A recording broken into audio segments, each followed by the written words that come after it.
दतिया जिले के इंद्रगढ़ तहसील और सेवरा विधानसभा क्षेत्र में लंबे समय से बाईपास निर्माण को लेकर क्षेत्र नागरिकों और सामाजिक कार्यकर्ताओं में आक्रोश बढ़ता जा रहा है। इसी मुद्दे पर आज इंद्रगढ़ स्थित महाराजा होटल में आयोजित प्रेस वार्ता में चिकित्सक और समाजसेवी डॉक्टर अमित यादव ने समस्या को प्रमुखता से उठाया। डॉक्टर यादव ने पत्रकारों को संबोधित करते हुए कहा कि यह मुद्दा किसी राजनीति का नहीं बल्कि जनहित का है। प्रतिदिन इंद्रगढ़ के मुख्य बाजार में लगने वाले जाम से लोग घंटों फंसे रहते हैं। ये जाम न केवल यात्रियों को परेशान करता है बल्कि कई बार आपातकालीन सेवाओं और जैसे एम्बुलेंस और मेडिकल सहायता में भी बड़ी बाधा बनता है। और प्रतिदिन सेवड़ा विधानसभा से मेरे पास मरीज आते हैं, उनका एक अच्छा इलाज हो, इसका मेरा एक प्रयास रहता है।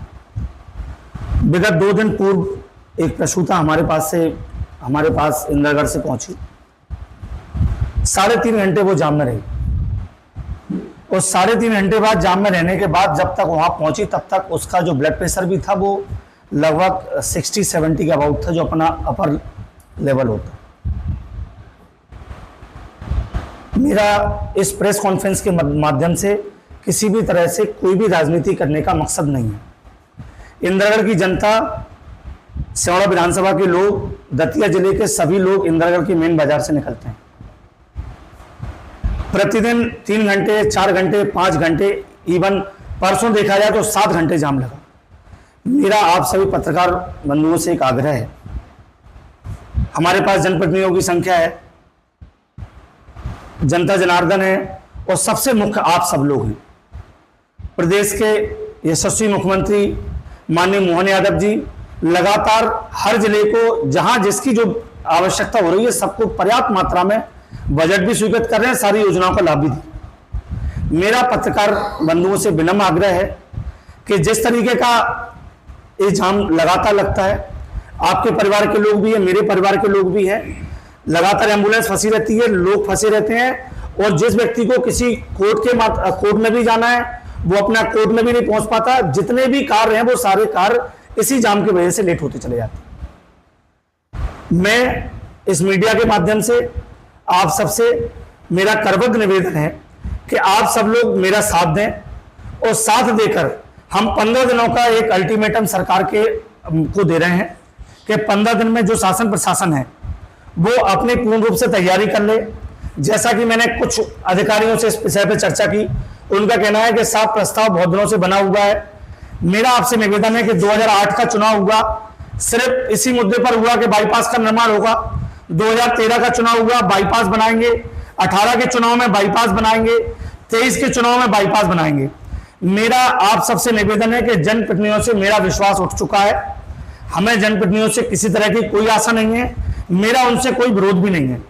मैं पत्रकार बंधुओं से आग्रह करता हूं कि यदि और मीडिया से चर्चा की है, क्या विषय था आज इसको लेकर? देखिए सर, प्रथम मैं आप सबको जो है अपनी तरफ से प्रणाम करता हूं और आज का जो मेरा विषय है वो विषय मेरा नहीं है, वो विषय आपका भी है और यहाँ के जनमानस का। लगातार जब से मैं यहाँ इस जगह इस विधानसभा में सक्रिय हूँ, इस चीज को देखता रहता हूँ कि कभी 2 घंटे जाम में रहना पड़ता है, कभी 3 घंटे, कभी 7-7 घंटे यहाँ जाम लगता है। परंतु आज दिनांक तक विगत 15, 20, 25 वर्षों से तो मैं देख ही रहा हूँ, इस जाम की प्रक्रिया जो है उसका निराकरण कभी नहीं हुआ। इस जाम की जो समस्या है इसका निराकरण आज दिनांक तक नहीं हो पाया। दूसरा, जनप्रतिनिधियों के माध्यम से आप सबने भी लगातार प्रयास किए, आपने खबरें लगाई, सब कुछ किया, लेकिन आज तक बाईपास का निर्माण हमारे यहाँ नहीं हो पाया। अब मैं आप सबके समक्ष उपस्थित हूं। राजनीति का कोई मुद्दा नहीं है, समाज सेवा मेरा धर्म है। इस विधानसभा में हजारों मरीजों का कैंप के माध्यम से मेरे द्वारा इलाज किया गया और आगे भी मैं प्रयास करूंगा कि जो मेरा समाज सेवा का कार्य है वो लगातार सतत चलता रहे। ये जो जाम की समस्या है ये भी समाज की एक समस्या है। इस समाज की समस्या के निराकरण के लिए मैंने आमजन से अपील की है कि 15 दिवस का जो हमने शासन प्रशासन को वक्त दिया है, यदि 15 दिवस के अंदर इस पर कोई भी स्ट्रेटजी, किसी भी तरह का कोई भी आगे की प्रक्रिया प्रारंभ नहीं होती है तो हम क्रमिक सारे आंदोलन की जो हमारा आंदोलन की जो प्रक्रिया है, सबसे पहले आमरण अनशन भी हमने कहा है, हमने भूख हड़ताल के बारे में भी कहा है और अंततः बस यही कहा है कि जिस तरीके का आंदोलन प्रशासन हम लोगों की बात नहीं सुनेगा तो हम हर तरीके के आंदोलन के लिए अग्रसर होंगे। क्या एक नेता, कोई भी राजनीतिक दल का व्यक्ति इस आंदोलन में जिसको आना है उसका स्वागत है, परंतु ये किसी के बैनर तले नहीं होगा, ये जनता के बैनर तले होगा। मैं आपको ये स्पष्ट कर दूं कि 2008 में का मैंने घोषणा पत्र पढ़ा, 2013 का घोषणा पत्र पढ़ा, 2018 घोषणा पत्र पढ़ा, 2023 का। हर घोषणा पत्र में सबसे ऊपर एक ही मुद्दा है कि हम बाईपास का निर्माण कराएंगे। मेरा उन जनप्रतिनिधियों से भी आग्रह है, उनसे हाथ जोड़ के मेरा निवेदन है कि आपने जिस छल के साथ अपना चुनाव जीता, उनकी मांग आपको जिस तरीके से मैं आज रोड पर आ रहा हूं, आपको भी रोड पर आना चाहिए, मेरा साथ देना चाहिए। मेरा आपसे कोई विरोध नहीं है, जो भी पुराने विधायक हैं, जो भी वर्तमान विधायक हैं, मेरा आपसे किसी तरह कोई विरोध नहीं है, लेकिन मेरा आपसे एक कहना है कि आप इस आंदोलन में मेरा साथ दें, क्योंकि इस प्रक्रिया को संपन्न करने के लिए जनता के साथ आपको भी आना पड़ेगा, क्योंकि जनता ने आपको वोट दिया।